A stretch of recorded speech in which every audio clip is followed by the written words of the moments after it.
Hey and welcome to the Daily Manchester United News Show. Let's begin with our daily news. Erik ten Hag heaps special praise on Bruno Fernandes after FA Cup quarter-final win. Manchester United manager Erik ten Hag heaped special praise for Bruno Fernandes following his impressive showing against Fulham in the FA Cup quarter-final. The Red Devils had an even opening half at Old Trafford yesterday, but Fulham stepped up their performance after the break as Mitrovic found the net. A string of world-class saves from David de Gea kept United in the game, and they eventually capitalized with Fulham going down to 9 men in the 72nd minute of the tie. Fernandez stepped up to convert the penalty for United in the 75th minute before Marcel Sabitzer backed a quick second. Fernandez made it 3-1 deep into stoppage time. Speaking after the 3-1 win, Ten Hag said that Fernandez is the big leader in the center of the park and added that he had a really good game before he found the back of the net. He told ManUnited.com, "Most of all, I think Bruno Fernandes. He is the big leader, center of the pitch, playmaking. He had a really good game and then finally got his goal." Fernandez was not at his vintage best against the Cottagers, but he was heavily involved. He had 84 touches. With 48 passes, he won an impressive 7 duels and 4 tackles. The Portuguese eventually made the difference with 2 goals, and there were no surprises that he was voted the man of the match by the fans in a poll conducted by the club. United will now face Brighton and Hove Albion in the FA Cup semi-final at Wembley Stadium on April 22. Prior to that, they have 6 key games in the Premier League and Europa League. The Red Devils return to action after the international break against Newcastle United on the road. David de Gea delivers outstanding performance in FA Cup quarter-final versus Fulham.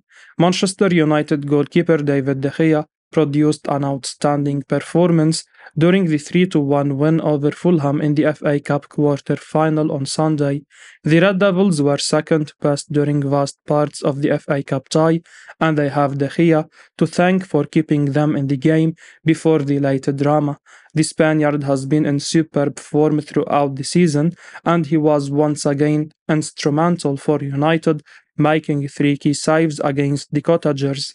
Marco Silva's side piled on the pressure at the start of the second half before Mitrovic eventually scored, but it could have been worse.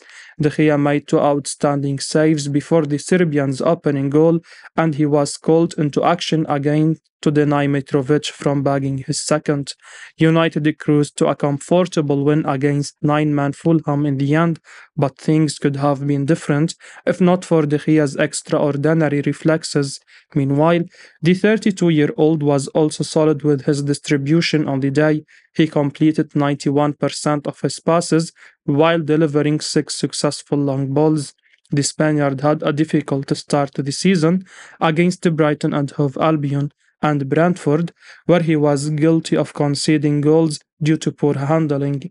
However, he has since been hugely consistent between the sticks, barring the howler against Everton in the FA Cup. He has barely put a foot wrong in goal. Of course, he has been at fault with his distribution occasionally, but his errors have not necessarily contributed to the opposition finding the back of the net. De Gea may not be the perfect modern shot stopper, but he is currently going through the best phase of his career, and United must finalize a new contract for him. United are currently looking for a younger keeper in the transfer market, but in our view, the club should stick with De Gea as the number 1 for another 2 seasons at least. Marcel Sabitzer believes Manchester United were not handed the FA Cup quarter-final victory on a plate. Marcel Sabitzer believes Manchester United deserved to win against Fulham in the FA Cup quarter-final. The Red Devils booked their spot in the final 4 of the domestic tournament after beating Fulham 3-1. The Cottagers took the lead but threw the game away in a 40-second spell of madness, which saw them receive 3 red cards and concede 2 goals. Sabitzer scored the second for his side side, which was also his first strike for United. Speaking after the game, the midfielder gave a blunt response when asked if his side deserved to win the game. He told ITV Sport via Manchester Evening News the following: "We won it. Why not? We scored three, they scored one. We were concentrating, focused until the end, and I think we deserved to win. In the first half, we had some chances that we missed. In the second half, we were 1-0 down, but as I said, we came back, and that was the important thing." He added on the handball incident: "I haven't seen it back on a replay. The referee decided it was a handball and a penalty, so we are good with it. I am focused on the game. It was easier for us, but as I said, we had to be focused on the game and the result, and we did it. That's the important thing. I am so happy for scoring my first United goal. It was an important one to make it 2-1, so I am very, very happy now." Manchester United had luck on their side yesterday. The Red Devils have been a victim of several refereeing howlers this season. However, they were on the opposite side as the referee showed three red cards to Fulham in less than a minute. Fulham were the better side before they pressed the self-destruction button. United looked tired and were unable to create chances against an energetic Fulham side. David de Gea kept his side in the game by making three crucial stops. The handball incident, followed by a hat-trick of red cards, helped the Red Devils make a comeback. Sabitzer put in a fine display, including a clever finish from close range to hand United the lead. The Austrian moved to Old Trafford in January in a loan deal from Bayern München. He has made 9 appearances for the Red Devils and has looked very sharp at times. He got the monkey off his back by netting his first United goal. Hopefully, he can score more goals by the end of the campaign and turn his temporary move into a permanent one. Antony delivers the ideal performance at the perfect time. The first 58 minutes of Manchester United's match with Fulham was missing quite a lot, but if you had to pin it down to one word, spark. United had no spark against Fulham, no excitement, no energy, no fight. Trailing 1-0, Erik ten Hag turned it to the live wire sitting on the bench. Antony's impact was immediate. From the moment he came on, he was snapping at fullback Robinson, putting him on edge. The Brazilian added a spark into United's play, getting the crowd up and giving the team exactly what was needed. The scores list will show Bruno Fernandes scored twice and Marcel Sabitzer once, with Luke Shaw and Fred providing an assist each, but it was Antony who was instrumental in changing the game. He was the one who broke the Fulham offside trap to spring the game-changing counter-attack. Antony's pass put Jadon Sancho through on goal, who rounded the goalkeeper before shooting, leading to the game-turning handball. Erik ten Hag told the club website, "I think it was a great counter, and it was a great job what Antony did. It was so clever together with Jadon Sancho." Late in the game, Antony nearly scored after a mesmerizing solo run and had a long-range effort saved. His lively display was exactly what was needed. The Brazilian added shape to United's team, a width which was previously lacking, and he led United back into the game well. He completed 16 of 17 passes attempted, 94%, showing the importance of being precise in position and making the right choices. Antony created 2 goals chances and made 3 successful dribbles, also winning the ball back 3 times. The expectations on Antony are usually too high due to his price tag, but he rarely lets United down. His performance against Fulham was absolutely key. Frankie DeYoung reacts when asked about joining Man United this summer. Barcelona midfielder Frankie DeYoung has refused to rule out the prospect of joining Manchester United during this summer's transfer window. United boss Erik ten Hag was keen on landing the Netherlands star last summer, and a deal worth €85 million was verbally agreed between the clubs. However, the Dutchman refused to finalize personal terms and ended up staying with the Catalan Giants. This has not ended the speculation over his future. Ten Hag is still open to reuniting with De Jong and the midfielder has now refused to rule out an exit. Speaking to Zigo Sport yesterday, the 25-year-old was asked whether he would be joining United, to which he replied, "No, I don't think so.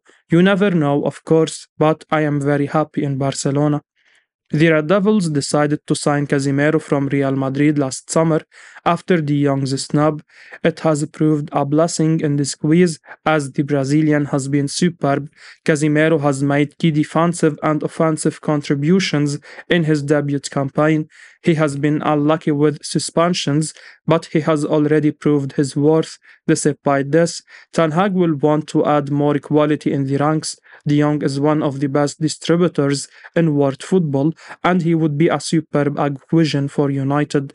The manager knows him very well from their time together at Ajax. With Barcelona's ongoing financial crisis, United could take advantage and sign De Jong this summer. The Blaugrana tried to push De Jong through the exit door previously. If there is a repeat, he should be tempted to join United after watching the progress made under Ten Hag. Erik Ten Hag remains keen on signing Min Jae despite interest from rivals. Erik Ten Hag still wants Manchester United to sign Napoli centre-back Min Jae despite interest from rivals. Liverpool and Tottenham have both registered an interest in the defender, who is attracting attention from across the globe. The relatively recent arrivals of Lisandro Martinez last summer and Rafael Varane the summer before last might make it a little bit harder for the club to sign another defender. Victor Lindelof and Harry Maguire, who used to be regular starters, are still in and around the team, but often feature on the bench. Axel Tuanzebe, who is on loan at Stoke City, and Philip Jones are still with the club and will certainly need to leave before any new arrivals can be considered. According to Team Talk, Ten Hag is keen on the centre-back deal despite Spurs and Liverpool being favourites. Ben Jacobs, who broke Man United's interest in Min Jae a couple of months ago, has now revealed that a transfer might not happen. He told the outlet, "Clubs looking at centre-backs will inevitably be scouting Min Jae. Napoli boss Spalletti has already termed him one of the best centre-backs in the world, and you only have to look at his form and intelligence and awareness to understand why, and there are Premier League clubs looking for sure." Manchester United are in a difficult position with that type of player because he sees himself as a starting centre-back, and they have obviously got Martinez and Varane there, but there is other teams that are looking to drop somebody straight into their starting lineup. Tottenham are another club that have scouted the player, and they would be looking to bring in a starting centre-back, as with Liverpool as well, and I think that would give those two clubs a slight advantage over Manchester United, because if Erik Ten Hag is going to play a back four and Varane and Martinez are fit, then it becomes extremely difficult to persuade a player in the form and with the potential of Min Jae to go to Old Trafford over those two other clubs, especially when you consider that he is not a 19-year-old, he is 26 years of age, so he will want regular and immediate game time. The other thing to point out in all of this is just that he only joined Napoli in July, so as a consequence, he has played less than 35 games for the club at the time of recording.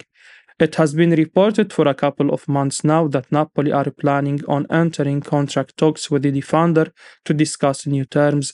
The Red Devils will need to act fast if they want to secure a target they have been following for most of the season. Florian Plettenberg explains Bayern München's stance on signing Manchester United target Victor Osimhen. It's highly unlikely that Napoli striker and Manchester United target Victor Osimhen will move to Bayern München in the summer. United's interest in Osimhen is a well-known fact in the football world.